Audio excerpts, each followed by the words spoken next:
हाँ बच्चों, आज हम लोग जो है स्टार्ट करेंगे ऑस्मोटिक प्रेशर के बारे में कि ऑस्मोटिक प्रेशर क्या है। आप लोग अपनी कॉपी और पेन निकाल लीजिए, क्योंकि आज के क्वेश्चन जो है नोट कर लिए जाए। सबसे पहला क्वेश्चन हम लोगों का होगा ऑस्मोटिक प्रेशर। दूसरा होगा हम लोगों को एक्सप्रेशन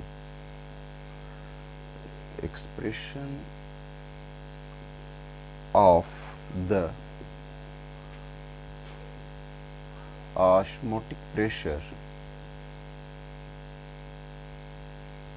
और तीसरा हम लोगों का क्वेश्चन है आइसोटोनिक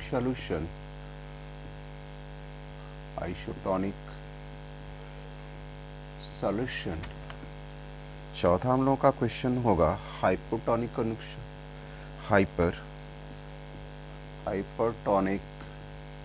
सॉल्यूशन, और हम लोगों का पांचवा होगा हाइपोटोनिक सॉल्यूशन। ये हम लोगों के आज के 5 क्वेश्चंस रहे।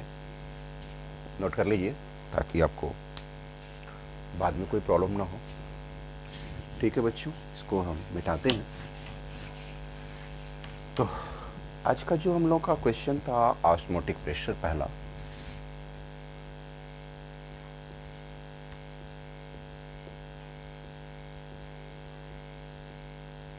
ये हम लोगों का ऑस्मोटिक प्रेशर। ये ऑस्मोटिक प्रेशर क्या है, इसको समझना है। आप लोग जो है ऑस्मोसिस के बारे में जानते हैं कि ऑस्मोसिस एक ऐसा प्रोसेस है जिसमें हम लोग करते क्या है कि एक डायलूट सॉल्यूशन को किसकी तरफ, कॉन्सेंट्रेटेड की तरफ जो है हम लोग पास कराते हैं एसपीएम के द्वारा। उसमें स्पेशली हम लोग बात करते हैं सॉल्वेंट की, जिसमें सॉल्वेंट पार्टिकल जो है एसपीएम से होते हुए पास कर जाता है। एक फिगर बना करके समझने की कोशिश किया जाए। अब यहाँ पर यदि हम लोग बीच में एसपीएम को लगा दें, ध्यान से समझिएगा। अब ये एसपीएम को सेमी परमेएबल मेम्ब्रेन को, और यदि हमारे पास ये सॉल्यूशन है, इस सॉल्यूशन में दो चीज़ें हैं, दो कॉन्स्टिट्यूएंट पार्टिकल्स हैं। सबसे पहला हमारा है सैल्यूट, और जिसमें सैल्यूट को डिसॉल्व किया गया वह है सॉल्वेंट। अब यहाँ से सॉल्वेंट पार्टिकल्स जो है इसमें से पास करेगा और सैल्यूट पार्टिकल्स पास नहीं करेगा, जिसको हम लोग ऑस्मोसिस कहते हैं। लेकिन यहाँ पे एक एक्स्ट्रा प्रेशर अप्लाई करते हैं, वह एक्सेस प्रेशर जो अप्लाई करते हैं जिसकी वजह से ये सॉल्वेंट पार्टिकल्स जो है अंदर नहीं जा पाता, एसपीएम से होके बाहर नहीं जा पाता। इसी को हम लोग ऑस्मोटिक प्रेशर कहते हैं। अभी थोड़ा सा कहने में बड़ा अजीब लग रहा होगा कि ऐसा हो सकता है, नहीं हो सकता है। तो यदि हम लोग एक एग्जाम्पल लेकर के समझते हैं तो बात समझ में आएगी। जैसे गर्मी का मौसम, और आप स्वाभाविक रूप से जानते हैं कि पसीना होता है, और जब पसीना होता है तो आप लोग ये देखते हैं कि हम लोग के माथे से या हाथ से जो है पसीने जो है बाहर आने लगते हैं। यदि उन पसीनों को यदि हम छोड़ दें या ऊपर से पानी रखें तो क्या ये इसके अंदर एंट्री कर जाएगा? तो नहीं। क्यों?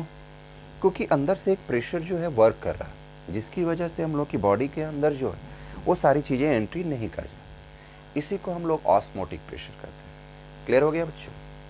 यह एक मिनिमम एक्सेस प्रेशर होता है जो सॉल्वेंट पार्टिकल को एसपीएम से जाने के लिए प्रिवेंट कर देता है, रोक देता है, और इसी प्रेशर को हम लोग जो है ऑस्मोटिक प्रेशर के नाम से जानते हैं। तो चलते हैं, इसका जो है डेफिनेशन जो है नोट कर लिया जाए ताकि आपको याद करने में बेनिफिट हो। और आप वैसे ये मोस्ट इम्पॉर्टेंट पॉइंट है ऑस्मोटिक प्रेशर, तो हम लोग को लिखना पड़ेगा the minimum excess pressure that has to be applied on the solution to prevent the entry of the solvent particles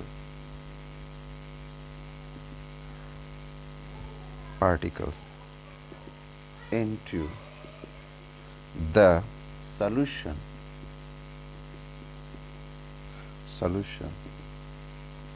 through the SPM, semi permeable membrane. SPM is called osmotic pressure. इसी को हम लोग जो है osmotic pressure कहते हैं। कह रहा है कि द मिनिमम एक्सेस प्रेशर, हम उसमें एक छोटा सा अमाउंट में लेकर के एक्सेस जो है क्या करेंगे, उस पर प्रेशर जो है अप्लाई करेंगे। That has to applied on the solution पे हम लोगों को एक प्रेशर अप्लाई करना है। तो कहता है द प्रिवेंट, मना करता है क्या करने के लिए, entry of the solvent particle को जाने से मना करता है into the solution through the semi permeable membrane is called osmotic pressure। तो इसको नोट कर लीजिए, मोस्ट इंपॉर्टेंट है। हो गया बच्चों। अब एक दूसरा पॉइंट है हम लोगों का, एक्सप्रेस करना है ऑस्मोटिक प्रेशर को, यानी expression of the osmotic pressure। अब इस ऑस्मोटिक प्रेशर को एक्सप्रेस करना है। प्रेशर की बात आ रही है, मतलब P की बात आ रही है, जैसे हम लोग प्रेशर को P से इंडिकेट करते हैं। अब यहाँ पे यदि हम लोग पाई से इंडिकेट करें तो किसी को प्रॉब्लम नहीं होना चाहिए, क्योंकि बुक में पाई लिखता है। तो यदि आप P से करें या पाई से करें कोई टेंशन नहीं, लेकिन हमारा एक वर्ड है वहाँ पे प्रेशर की बात थी, लेकिन हम यहाँ बात करें ऑस्मोटिक प्रेशर की बात करें, इसलिए हम लोग थोड़ा सा यहाँ पे चेंजिंग करेंगे और P की जगह पे पाई लिखेंगे। और यदि कोई पाई की जगह पे P भी लिखता है तो भी करेक्ट है। अब जो है एक साइंटिस्ट थे वायल, तो एक हम लोग का वायल वांट हाफ लॉ है, और आप लोग 11th में पढ़े होंगे चार्ल्स लॉ, तो इसमें चार्ल्स वांट हाफ लॉ। अब दोनों के अकॉर्डिंग जो है हम लोगों को कुछ बातें हैं उसको समझने की जरूरत है। तो सबसे पहले हम लोग जो है वायल्स लॉ के अकॉर्डिंग जो है, यदि हम बात करें वायल वांट हाफ लॉ, तो वायल ने जो कहा था कि हमारा जो प्रेशर है वो वॉल्यूम के इन्वर्सली प्रोपोर्शनल है। ध्यान से समझने की ज़रूरत है। वायल्स के अकॉर्डिंग जो आपने क्लास 11th में गैसियस स्टेट या उसमें पढ़ा था, तो उसमें एक चीज़ आपने ये देखा था कि प्रेशर जो है वह वॉल्यूम के इन्वर्सली प्रोपोर्शनल है। ध्यान से समझने की ज़रूरत है। यहाँ पे यदि समझते हैं तो हमारा वायल वांट हाफ लॉ जो है आसानी से समझ में आएगा। जैसे हम लिखेंगे कि अकॉर्डिंग टू वायल वांट हाफ लॉ, यदि हम अकॉर्डिंग टू वायल वांट हाफ लॉ के अकॉर्डिंग जो है बात करेंगे, तो यहाँ पे थोड़ी सी बात को समझना जरूरी है कि वायल ने ये कहा है कि जो प्रेशर है वो वॉल्यूम के जो है इन्वर्सली प्रोपोर्शनल है। यदि हम ये बात करें यहाँ पर कि ये 1 जो है ये हमारा मोल है और ये हमारा वॉल्यूम है, क्योंकि प्रेशर जो है किस पे लग रहा है, किसी सबस्टांस पे ही लग रहा होगा। तो यदि उसका मान लिया जाए मोल जो है 1 मोल है और वॉल्यूम भी है, तो इसको हम लोग मोलारिटी कहते हैं। क्या कहते हैं? मोलारिटी कहते हैं। और इस मोलारिटी को हम लोग C यानी कि कॉन्सेंट्रेशन भी कहते हैं। और यदि हम यहाँ पे C लिखते हैं तो हमारा P प्रोपोर्शनल C हो जाएगा, और इसको हम लोग पाई से इंडिकेट कर रहे हैं, इसलिए पाई प्रोपोर्शनल C। यानी कि जो हमारा ऑस्मोटिक प्रेशर है वह कॉन्सेंट्रेशन के डायरेक्टली प्रोपोर्शनल है। तो क्या हम इस बात को यहाँ लिख सकते हैं कि अकॉर्डिंग टू वाइल्स लॉ के अकॉर्डिंग जो है, जो हमारा ऑस्मोटिक प्रेशर है वह जो है कॉन्सेंट्रेशन यानी कि मोलारिटी के डायरेक्टली प्रोपोर्शनल है। तो यहाँ लिख सकते हैं ऑस्मोटिक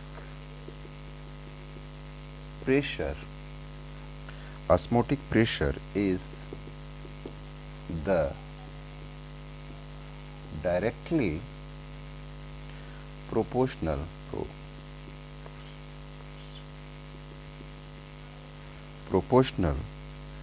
to the molarity। और इसकी जगह पे हम लोग ये कॉन्सेंट्रेशन C की बात कर सकते हैं, क्योंकि हमने C किया। Molarity of the solution at a given temperature। तो यहाँ पे हम लिख सकते हैं पाई प्रोपोर्शनल C। ये हमारा इक्वेशन फर्स्ट हो गया बच्चों, कोई डाउट? अब जो है यदि हम बात करें अकॉर्डिंग टू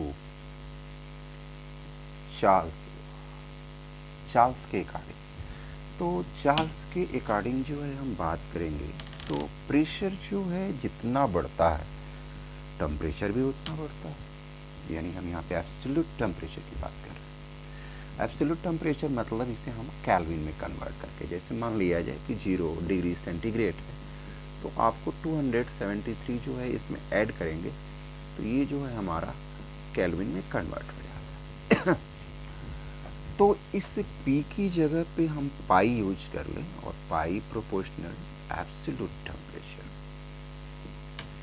यानी यहाँ पे ये हो गया कि जो हमारा ऑस्मोटिक प्रेशर है वह डायरेक्टली प्रोपोर्शनल किसके है? एब्सोल्यूट टेम्परेचर के है। तो यहाँ लिख सकते हैं osmotic pressure is the directly proportional to the absolute temperature of the solution of the solution। ठीक है बच्चों, तो जो हमारा सॉल्यूशन है उस सॉल्यूशन में ये कह रहा है कि जो हमारा ऑस्मोटिक प्रेशर है वो directly proportional to the absolute temperature, यानी कि पाई प्रोपोर्शनल T, और इसको हम इक्वेशन 2 मान ले रहे हैं। ठीक है बच्चों, अब देखा जाए यहाँ पर कि पाई डायरेक्टली प्रोपोर्शनल कॉन्सेंट्रेशन और पाई प्रोपोर्शनल T, ये दो चीज़ें आ रही। तो यदि हम इक्वेशन फर्स्ट, यदि हम इस साइड को थोड़ा सा मिटा लिया जाए, यहाँ लिख लिया जाए ताकि आपको, तो यहाँ हम लिखते हैं equation first plus equation second. तो equation from equation first and second, तो यहाँ देख रहे हैं कि पाई प्रोपोर्शनल C है और पाई प्रोपोर्शनल यहाँ पर T है। तो यहाँ पाई और यहाँ से इसको हटाएंगे तो यहाँ पे एक हमारा कांस्टेंट आता है, और हम लोग जो है गैसियस स्टेट वाले में जो है डिस्कस किए थे R से, यहाँ भी R का यूज कर लिया जाए और ये हो जाएगा हमारा RC, यानी pi equal to R C T. इसको यदि हम लोग दूसरे तरीके से जो हमारा था इसको इक्वेशन थर्ड बना लिया जाए, इस पर ढेर सारे क्वेश्चंस है जो हम लोग सॉल्व करेंगे, लेकिन यदि हम यहाँ पे P कर दें, R की जगह पे R कर लिया जाए, C की जगह पे 1/V कर लिया जाए, यहाँ T, तो P भी इक्वल टू आर टी। यदि मान लिया जाए if mole equal to N हो, तो यहाँ से P भी इक्वल टू NRT। यही हम लोगों ने उसमें भी पढ़ा था और इसमें भी। यदि हम इसको यहाँ से लाएंगे तो बस हम लोग को क्या करना है, यदि हम लोग मोल के फॉर्म में लाना चाहते हैं तो पाई इक्वल टू यहाँ हो जाएगा NRCT। तो इसको आप लोग नोट कर लीजिए ताकि ये ठीक है बच्चों। और अगला पॉइंट था हम लोगों का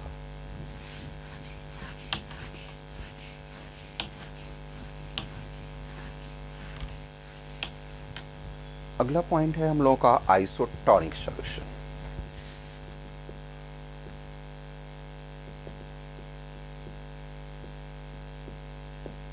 ठीक है बच्चों, अब ये आइसोटोनिक सॉल्यूशन क्या है?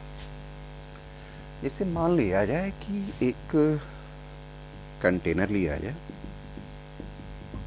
अब मान लिया जाए कि इसमें कोई सॉल्यूशन, ठीक है बच्चों।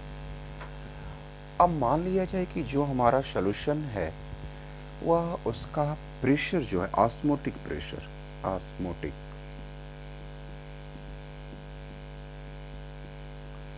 सेम हो, ऑस्मोटिक प्रेशर और टेम्परेचर जो है सेम, मतलब एक फिक्स किया जाए, तो इस टाइप के सॉल्यूशन को हम लोग जो है आइसोटोनिक सॉल्यूशन कहते हैं। तो इसको डिफाइन कर लिया जाए,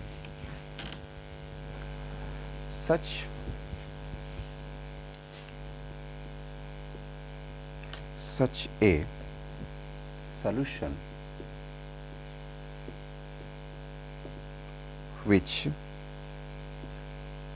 have the same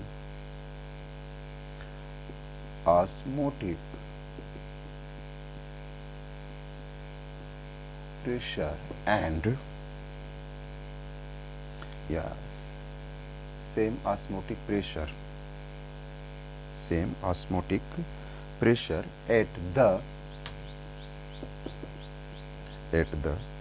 same temperature are called isotonic solution। इसको नोट कर लीजिए।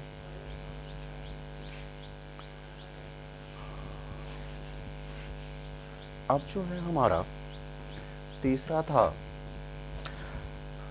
Hypotonic solution.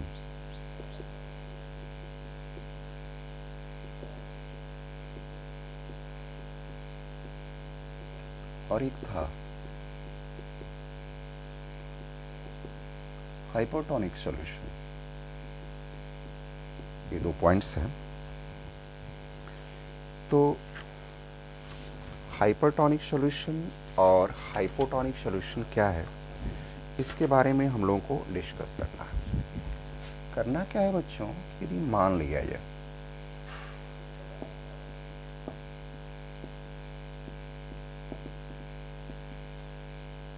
इसमें सॉल्यूशन है,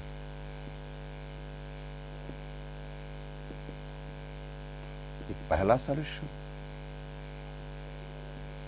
दूसरा सॉल्यूशन। मान लिया जाए कि इसमें दो solution.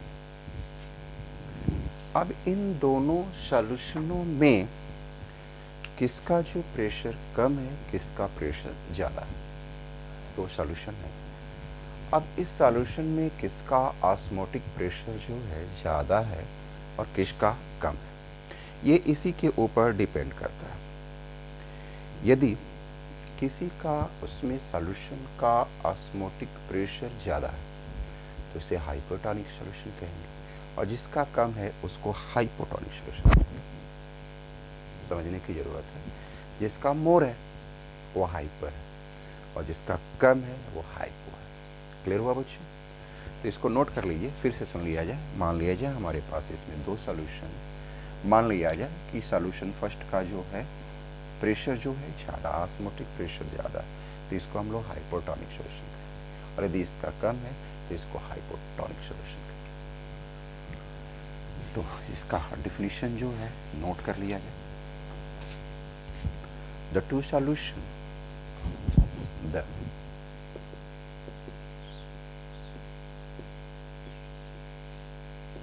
the two solution have different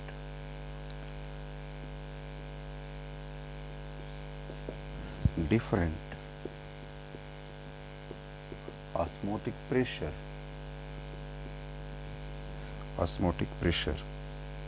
then इसमें नोट किया जाए the solution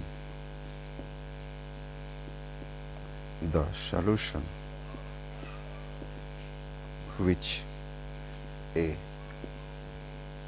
higher osmotic pressure is called hypotonic solution.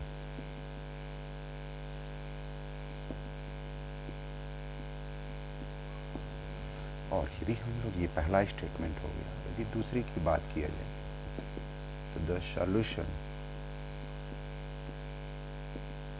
Which a lower higher की जगह पे हमने लोअर का यूज किया, लोअर ऑस्मोटिक